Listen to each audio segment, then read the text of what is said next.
Today we are going to discuss Niels Bohr atomic model. Niels Bohr ने अपना atomic model 1913 में जो है पेश किया।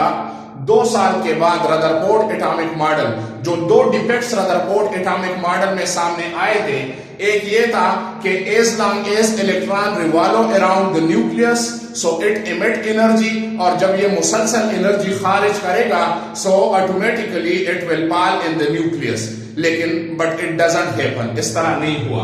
दूसरा, जो ही इलेक्ट्रॉन रिवॉल्व करता है कंटिन्यूसली इन शेल, तो ये कंटिन्यूस स्पेक्ट्रम इसको चाहिए था कि देता, लेकिन इट गिव लाइन स्पेक्ट्रम। तो वो 2 डिफेक्ट्स को सामने रखते हुए उसने बेस बनाया प्लांक क्वांटम थ्योरी को। प्लांक क्वांटम थ्योरी इसको सामने रखते हुए कि एनर्जी और हमारे साथ फ्रीक्वेंसी का क्या रिलेशन है। एनर्जी ऑफ लाइट जो हमारे साथ है वो ज्यादा होगी जो ही फ्रीक्वेंसी ऑफ लाइट बढ़ेगी। तो इसकी जो बुनियाद है प्लैंक क्वांटम थ्योरी को सामने रखते हुए उसने एक मॉडल बनाया, और उस मॉडल के पोस्टुलेट्स ये थे, उसके points. Number 1, electron revolve around the nucleus in a fixed circular path called shell और ऑर्बिट या एनर्जी लेवल। ये हमारे साथ एक एटम है, ये न्यूक्लियस है, ये इसका पहला शेल है, ये दूसरा शेल है और ये तीसरा शेल है। जो ही इलेक्ट्रॉन जो मूवमेंट करता है जो सर्कुलर पाथ पे, तो उसको हम शेल कहते हैं या ऑर्बिट कहते हैं। दूसरा इसका पॉइंट था as long as electron in same orbit, अगर इलेक्ट्रॉन सेम ऑर्बिट में रहेगा इट डज नॉट गेन और लॉस एनर्जी, न ये एनर्जी खारिज करेगा एंड न एनर्जी एब्जॉर्ब करेगा। तीसरा, it absorb energy while going from lower energy orbit to high energy orbit and emit energy while going from high energy orbit to lower energy orbit. ये हमारे साथ हाई एनर्जी ऑर्बिट है, और ये high energy orbit, और ये जो nucleus के नजदीक है ये लो एनर्जी ऑर्बिट है। अगर इलेक्ट्रॉन लो एनर्जी से हाई एनर्जी ऑर्बिट में आएगा सो ये एनर्जी एब्जॉर्ब करेगा, और अगर ये हाई एनर्जी से लोअर एनर्जी तो फिर ये एनर्जी एमिट करेगा।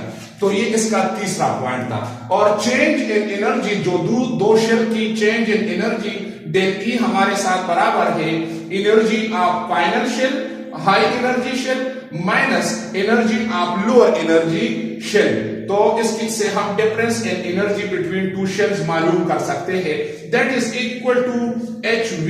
ये हमारे साथ फ्रीक्वेंसी है and this is Planck constant. h हमारे साथ है प्लैंक कांस्टेंट, और इसकी हमारे साथ वैल्यू है 6.62 multiplied by 10 power -34 joule second.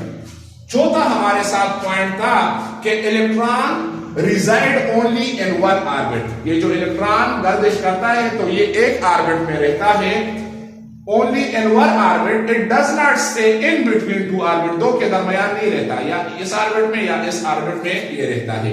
Energy, 5वां पॉइंट था, energy of electron is proportional to its distance from nucleus.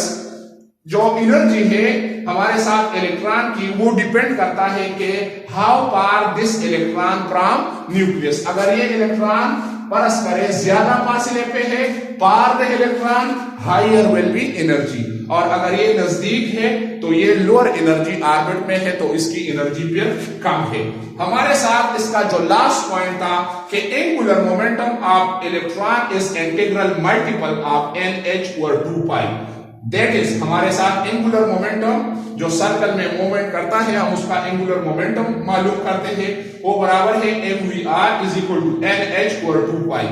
m हमारे साथ क्या है, मास ऑफ इलेक्ट्रॉन, v हमारे साथ वेलोसिटी ऑफ इलेक्ट्रॉन, r हमारे साथ जो इसके रेडियस जो है शेल का जो डिस्टेंस है, जो रेडियस है शेल्स का, और n हमारे साथ है नंबर ऑफ शेल 1 2 3, और h हमारे साथ है प्लैंक कांस्टेंट जिसकी वैल्यू है 6.62 multiplied by 10 power -34 J/s joule second.